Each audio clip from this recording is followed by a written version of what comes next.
இன்று இருந்தது போலவே நாளைக்கும் அதே மாதிரி எப்போதும் இருக்கும். இது அகண்டமானது. விதை ரூபமாகிய தேகம் அழியும் போது இதுவும் அழிந்து போவதில்லை. அழிக்க முடியாதது, மாறாதது. அதில் ஏற்றத்தாழ்வு என்பது கண்டுபிடிக்க முடியாதது. இங்கே ஸ்ரீ ராமதீர்த்த சுவாமிகள் தாம் சொன்னதையே திருப்பி திருப்பி சொல்வதற்காக மன்னிப்பு கேட்கிறார். சில விஷயங்கள் அவசியம் திருப்பிச் சொல்ல வேண்டியதாக இருக்கிறது என்றார். மற்றொரு உதாரணம், கண்ணுக்கு புலப்படுமோ என்ற சந்தேகம் உள்ள சிறு பூச்சிகள் அவயங்களே இல்லாத சிறு புழுக்கள் என்று சொல்லலாம். ஜீவ சுபாவத்துடன் கூடியவற்றுள் மிகச் சிறு முதற் புழு. இதற்கு பிறகு இதன் விரிவான குணமே மற்ற பெரிய புழுக்களும் பிராணிகளும் என்பது கருத்து. இந்த புழுக்கள் விருத்தியாகின்ற விதம் தெரியுமா? பிரகிருதி தத்துவ சாஸ்திரிகள் கூறுகிறபடி இரண்டாக பிரிகின்றது. இந்த பிளவு இயற்கையாகவும் ஏற்படும், நாமும் உண்டாக்கலாம். மிக சிறு புழு ஒன்றை எடுத்துக்கொள். ஒரே அங்கமுள்ள புழுவை பிடி. மிக கூர்மையான ஈட்டி முனையினால் அதை துண்டித்து இரண்டு கூறாக்கு. இரு சம கூறுகளாகும்படி செய்யுங்கள். உடனே அது என்ன ஆகிறது? அப்படி செய்வது கொடுமை என்பீர்கள். ஒரு மனிதனை இரு கூறாக்கினால் மனிதனுடைய சரீரத்தில் ஒரு வாளை பாய்ச்சி அவனை இரண்டு துண்டாக்கினால் அவன் உடனே இறந்து போவான் என்பீர்கள்.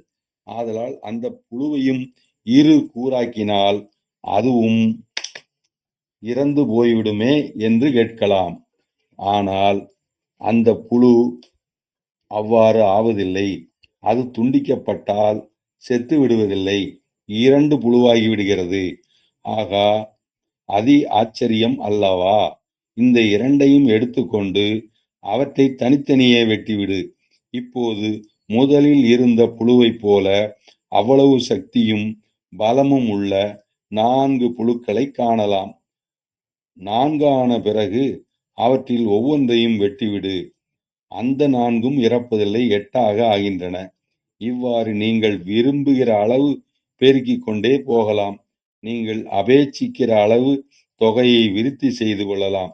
என்ன ஆச்சரியம், என்ன ஆச்சரியம்! அதோ சிறு புழுவின் உருவம் அல்லது சரீரத்தை பார்க்கிறீர்கள்.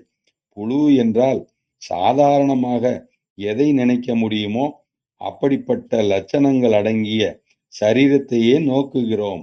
சரீரம் பெருமன் கணம், சரீரம் பருமன், கணம், நிறம், ரூபம் முதலியவைகளே சாதாரணமாக கொள்ளும் பொருள்.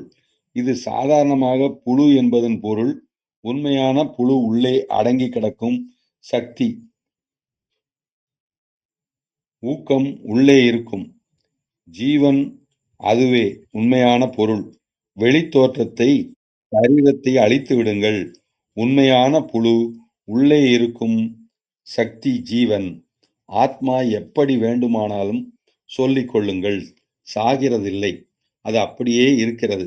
சரீரங்களை வெட்டி வீழ்த்துங்கள், அழித்து கொண்டு வாருங்கள்.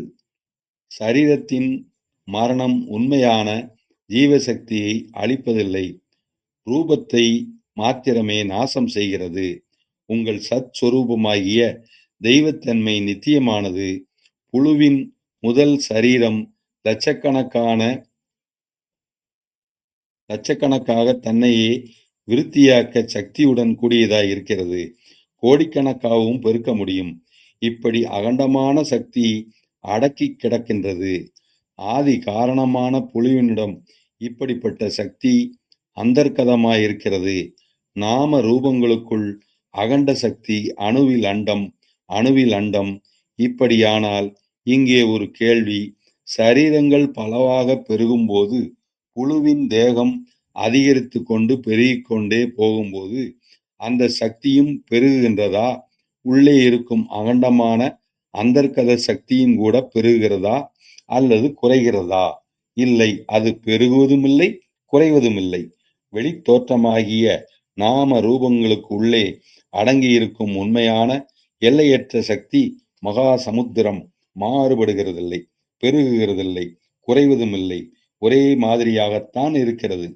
இந்த விஷயங்களுக்கு வேதாந்த சமாதானத்தை ஒரு உதாரணத்தால் விளக்குவோம். ஒரு சிறு குழந்தை நிலை கண்ணாடியை பார்த்ததே இல்லை. இந்திய தேசத்தில் சிறு குழந்தைகளுக்கு கண்ணாடியை காட்டுகிற வழக்கம் கிடையாது என்பது உங்களுக்கு தெரியும். இந்த சிறு குழந்தை ஒரு தடவை மெதுவாக தன் பிதாவின் அறைக்குள் சென்றது. அங்கே ஒரு நிலை கண்ணாடியை தரையில் வைத்து சுவற்றில் சாத்தியிருந்தது. இந்த சிறு குழந்தை நிலை கண்ணாடி அண்டை நேரே சென்று பார்த்தது. உடனே ஆகா, அங்கு ஒரு இளங்குழந்தை சிறு குழந்தை இனிய சிறு குழந்தை இருக்க கண்டது. குழந்தைக்கு குழந்தையினிடம் பிரியமல்லவா? நீ உன் குழந்தையை அழைத்து கொண்டு ஒரு சிநேகிதன் வீட்டிற்கு சென்று அங்கே உன் சிநேகிதனுடன் நீ பேசிக் கொண்டிருந்தால் உன் குழந்தையும் உடனே அந்த வீட்டிலுள்ள குழந்தைகளுடன் சிநேகம் செய்து கொண்டு விடும். அதே மாதிரி இந்த குழந்தையும் தன்னை போன்ற மற்றொரு குழந்தையை கண்ணாடிக்குள் கண்டது. உடனே அக்குழந்தை இருக்கும் இடத்தை நோக்கி சென்றது. கண்ணாடிக்குள் இருக்கும் குழந்தையை நோக்கி இது சென்றதும் அந்த குழந்தையும் இதை நோக்கி ஓடி வந்தது. இதற்கு உடனே சந்தோஷம் வந்துவிட்டது. இக்கண்ணாடிக்குள் இருக்கும் குழந்தையினிடம் தான் அன்பு செலுத்தி ஓடியது போல அதுவும் தன்னிடம் அன்பு செலுத்துவதைக் கண்டு குழந்தைக்கு சந்தோஷம் அதிகரித்தது. இரு குழந்தைகளின் மூக்குகள் தொட்டு கொண்டன. குழந்தை தன் மூக்கை கண்ணாடியின் மேல் படும்படி செய்தபோது உள்ளே இருக்கும் குழந்தையும் இதன் மூக்கண்டை தன் மூக்கையும் சேர்த்து வைத்தது. இவ்வாறு மூக்குகளும் உதடுகளும் தொட்டு கொண்டன. தன் கைகளை கண்ணாடியின் மீது வைத்ததும் கண்ணாடி குழந்தையும் அவ்வாறே இந்த கைகளின் பக்கம் தன் கைகளையும் வைத்து கொண்டது. கை குலுக்க வருவது போல தோன்றிற்று. ஆனால் கண்ணாடியின் மேல் கை சாத்தியவுடன் கண்ணாடி கீழே சாய்ந்து இரு துண்டங்களாக உடைந்தது. இதன் பிறகு ஒரு குழந்தைக்கு பதில் இரண்டு குழந்தைகள் இருக்க கண்டது இந்த சிறு குழந்தை. கண்ணாடிக்குள் இதன் பிறகு இரண்டு குழந்தைகள் தெரிந்தன. அடுத்த அறையில் இருந்த தாயார் தன் புருஷனுடைய இந்த அறைக்கு ஓடி வந்து அதற்கு அங்கு புருஷன் இல்லாதையும் குழந்தை சாமான்களை சேதம் செய்வதையும் கண்டாள். கண்ணாடி உடைந்து கிடப்பதை கண்டு குழந்தையை அதட்டிக் கொண்டே அதை அடிக்க வருவது போல வந்தாள். ஆனால் குழந்தைகள் எல்லாம் அறியும் அல்லவா, தாயாருடைய அதட்டலும் சினுக்குகளும் கோபமும் பலன்படா என்பது குழந்தைகளுக்கு தெரியும். தம் அனுபவத்தில் தாயாருடைய கோபம் பிரயோசனப்பட்டு விடாது என்பதை குழந்தைகள் அறியும். ஆதலால் அந்த குழந்தையானது தாயாருடைய கோபத்தை கண்டு பயப்படவே இல்லை. என்ன செய்து விட்டாய்? ஐயோ, என்ன செய்தாய்? இங்கே என்ன செய்து கொண்டிருக்கிறாய் என்று கடுமையாக தாயார் கேட்டபோது பயப்படாமலே சாதாரண கேள்விகளாக அவற்றை ஏற்றுக்கொண்டு பதில் சொல்லிற்று. ஓ, நான் இரண்டாக செய்துவிட்டேன், ஒன்றை இரண்டாக்கினேன் என்று சொல்லியது. ஒரு குழந்தையாக இருந்ததை இரண்டு குழந்தையாக செய்தது. கண்ணாடிக்குள் இருந்த ஒரு குழந்தையினிடம் இந்த குழந்தை பேசிக் கொண்டிருந்தது போய் இரண்டு குழந்தைகளாக ஆகிவிட்டது. குழந்தை பருவத்திலேயே அது இரண்டு குழந்தைகளுக்கு தகப்பனாக ஆகிவிட்டது. நான் இரண்டை சிருஷ்டித்தேன் என்று குதூகலத்துடன் சொல்லிற்று. தாயாருக்கு உடனே சிரிப்பு உண்டாகி தன் கைகளில் குழந்தையை தூக்கி கொண்டு தன் அறைக்குள் சென்றாள். கண்ணாடியின் இரு துண்டுகளையும் எடுத்துக்கொண்டு அவற்றை உடைத்து எறியுங்கள், பாக்கி விட வேண்டாம். பயன் என்னாகும்? அதிக கண்ணாடிகள் உண்டாகும். இரண்டாக நான்காக செய்தால் என்னவாகும்? 4 கண்ணாடிகள் 4 குழந்தைகள் ஏற்படும். ஒரு சிறு குழந்தை இந்த 4ஐயும் 8 துண்டுகளாக செய்தால் 8 குழந்தைகளை உண்டாக்கி கொள்ளும். அவ்விதமாக எவ்வளவு குழந்தைகளையும் செய்து கொள்ளலாம். ஆனால் ஒரு கேள்வி கேட்கிறோம். அந்த உண்மையான தெய்வ சக்தி, உண்மையான குழந்தையானது கண்ணாடியை உடைப்பதால் அதிகமாகின்றதா அல்லது குறைகின்றதா? இல்லை, அதிகமாவதும் இல்லை, குறைவுபடுவதும் இல்லை. அதிகமாவதும் குறைபடுவதும் கண்ணாடியே அன்றி வேறல்ல. கண்ணாடிக்குள் தோன்றும் குழந்தை ஒரே மாதிரியாகத்தான் இருக்கிறது, அதிகமாவதில்லை. அகண்ட சக்தி உள்ள வஸ்து எவ்வாறு அதிகமாகும்? அப்படி அதிகமாவதாய் இருக்குமானால் அது அகண்ட சக்தி அல்ல. அகண்டத்தன்மை எப்படி குறைபடும்? குறைவுபடுவதானாலும் அது அகண்ட சக்தி அல்ல. அதே மாதிரி புழுவை துண்டு செய்த போதும் நேர்ந்தது. வேதாந்த முறையில் அதன் வியாக்கியானம் இவ்வளவுதான். அணுவளவாக உள்ள ஒரு புழுவை வெட்டி விடும்போது கண்ணாடிக்கு சமமான தேகம், அந்த சிறிய தேகம் 2 துண்டாகிவிட்டது. அந்த சக்தியோ என்றால் உண்மையான அகண்ட சக்தி, உள்ளே அடங்கி கிடக்கும் சக்தி, உண்மையான புழு, உண்மையான ஜீவன் அல்லது பிரகிருதி சக்தி. எந்த பெயரையும் பெயரையாவது கொடுத்து விடுங்கள். உண்மையான தெய்வ சக்தி உள்ளே இருப்பது. அது புழுவின் தேகத்தை துண்டு செய்வதால் மாத்திரம் உண்டாவதில்லை. புழுவின் சரீரங்கள் அதிகரிப்பதால் உண்மையான புழுவின் சக்தி, உள்ளே இருக்கும் உண்மையான தெய்வ சக்தி பெருகி விடுவதில்லை. அது ஒரே மாதிரியாகத்தான் இருக்கிறது. அது உண்மையான குழந்தையைப் போல் இருக்கிறது. புழுவின் சரீரங்கள் கண்ணாடியின் துண்டுகளைப் போன்று இருக்கின்றன. புழுவின் சரீரங்களை வெட்டி துண்டு துண்டாக்கி மறுபடியும் மேலும் மேலும் துண்டுகளாக செய்து கொண்டே போனாலும் கூட மாறா தன்மையதான அகண்ட சக்தியானது இந்த ஆயிரக்கணக்கான லட்சக்கணக்கான சரீரங்களிடம் பிரதிபலித்து தன்னையே தோற்றுவிக்கின்றது. அந்த சக்தி சமமாகவே, ஒன்றாகவே, ஒரே ஒரு வஸ்துவாக மாத்திரமே, துவைதமற்றதாய், பலவாக இல்லாமல் அப்படியே இருக்கின்றது. ஆச்சரியங்களுக்குள்ளாம் அதி ஆச்சரியம். என்ன ஆனந்தம்! இந்த தேகத்தை 2 துண்டாக்குங்கள், இதை வெட்டி வீழ்த்துங்கள். நான் இறப்பது கிடையாது. உண்மையான ஆத்மன், சத் வஸ்துவாகிய நான் சாவதில்லை. உயிருடன் இந்த தேகத்தை எரித்து விடுங்கள். இதை என்ன வேண்டுமானாலும் செய்யுங்கள். எனக்கு யாதொரு தீங்கும் சம்பவிப்பதில்லை. உள்ளே இருக்கும் அகண்ட வஸ்துவே நீங்கள் என்று அனுபவத்தால் அறியுங்கள், அனுபவியுங்கள், அதை அறியுங்கள். தான் அதுவென்று ஒரு மனிதன் அறியக்கூடிய அதே வினாடியில் தன் நிஜ சுபாவம் இன்னதென்று அனுபவித்த சமயத்திலேயே ஆபத்தையெல்லாம் தாண்டி அப்பால் போய் சுதந்திரனாகின்றான். கஷ்டங்களுக்கெல்லாம் அப்பால், துன்பங்களுக்கெல்லாம் அப்பால், சோதனைகள், உபத்திரங்கள் என்ற இவற்றிற்கு அப்புறம் சென்று முக்தனாகிறான். அதுவே சுதந்திரம். அதை அறியுங்கள். நீங்கள் நீங்களாகவே இருந்து விடுங்கள். ஆகா, என்ன ஆச்சரியம்! பரம ஆச்சரியம்! ஒரே அகண்ட சக்தி எல்லா சரீரங்களையும் தன்னையே தோற்றுவிக்கின்றது. தோற்றமாகிய வியஷ்டிகளில், தோற்றமாகிய உருவங்களிலெல்லாம் தன்னையே விளங்கச் செய்கின்றது. அகண்ட சொரூபத்துடன் கூடிய வஸ்துவாகிய நான் மாத்திரமே எல்லோரிடமும் விளங்குகின்றவன். மகத்தான வாசாலகம் பொருந்திய உபன்யாசர்களிடம், பெரிய மகான்களின் சரீரங்களிலும், மிக கொடிய துஷ்ட பிராணிகளிடமும் விளங்குவது இந்த அகண்ட வஸ்துவேயாம். ஓஹோ, என்ன ஆனந்தம்! நான் அகண்ட சொரூபி. இந்த தேகம் நான் அல்ல. அதை அனுபவித்து விடுங்கள். உடனே உங்களுக்கு முக்தியாகிய சுதந்திரம் கிடைத்துவிடும். இவைகள் வீண் வார்த்தைகள் அல்ல. காரியமற்ற பாவனையாகிய இந்த பேச்சு மாத்திரமாய் இருக்கவில்லை.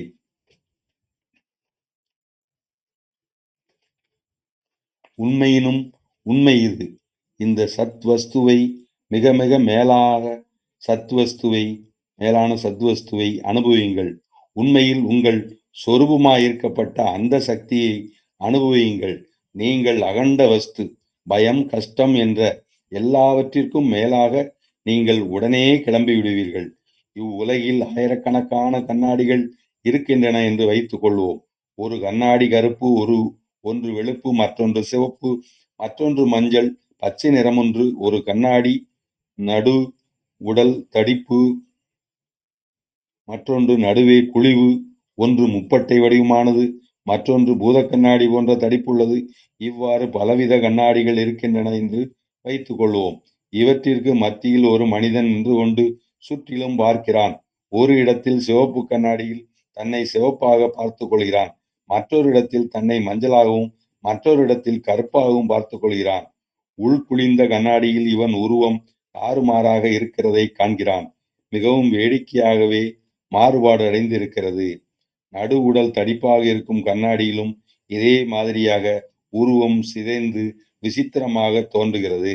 இவ்வளவு அதிகமான ரூபங்களை அடைந்து இவன் தோன்றிய போதிலும் வெளித்தோற்றம் மாத்திரமாயிருக்கப்பட்ட இந்த பல ஆவிர்பவங்களிலும் பிரிவுபடாமல் மாறா தன்மையுடன் கூடியதாக நித்தியமாக இடைவிடாமல் ஒரே சத்வஸ்து விளங்குகிறது. அதை அறிந்து நீ சுதந்திரனாகிவிடு. அதை அறிந்து துக்கத்தையெல்லாம் உதறி எறி. இந்த சிதைவுகளும் அரூபமும் உண்மையான அகண்ட வஸ்துவிற்கு தெய்வத்தன்மைக்கு யாதொரு மாறுதலையும் கொடுப்பதில்லை. இதோட நம்ம 166ஆம் பக்கத்துல இருக்கிறோம். அதனால நேரம் மணி 9 மணி ஆகுது. அதனால இதோட சேர்த்து அந்த வஸ்துவே இந்த பல கண்ணாடிக்குள்ளும் தோன்றுகிறது அப்படிங்கிற இடத்துல நாளைக்கு ஆரம்பிப்போம் அப்படின்னு சொல்லி இதோடு ஆத்ம நமஸ்காரம் கூறி அமைகின்றேன். அனைவருக்கும் ஆத்ம நமஸ்காரம்.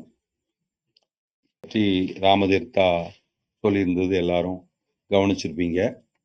அதுல சில முக்கியமா ஒரு கேள்வி உங்களுக்கு வந்திருக்கும். அது சித்தவேதத்துல சாமி சொல்லியிருக்கிற கருத்துக்கும் இதை நாடி சுத்தி பிராணாயாமம் போல ராமதீர்த்தா அவர்கள் சொல்லியிருந்தது உங்க கவனத்திற்கு வந்திருக்கும்.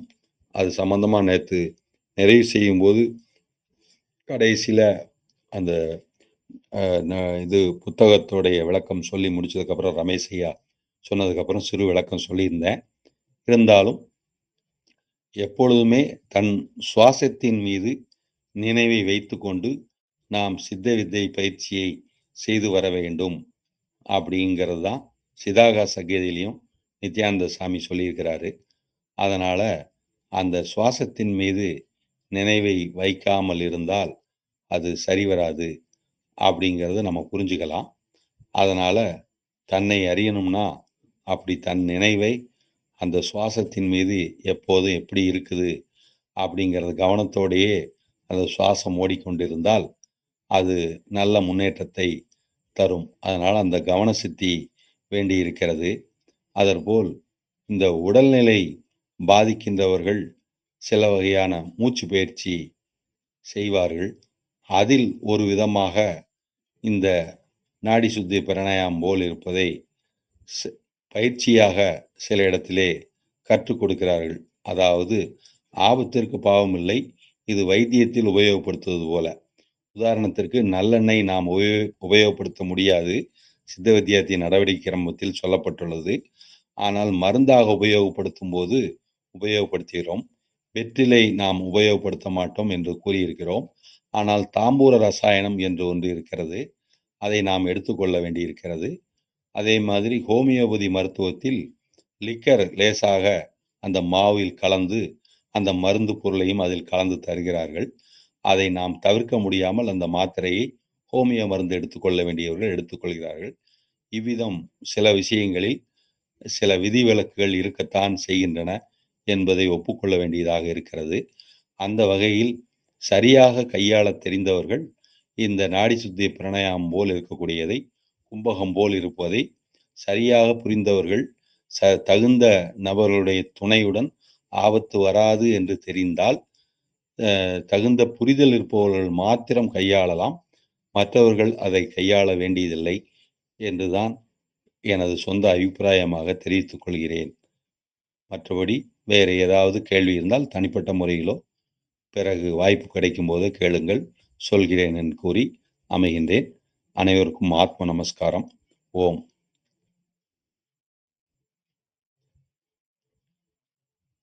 ரமேஷ் ஐயா.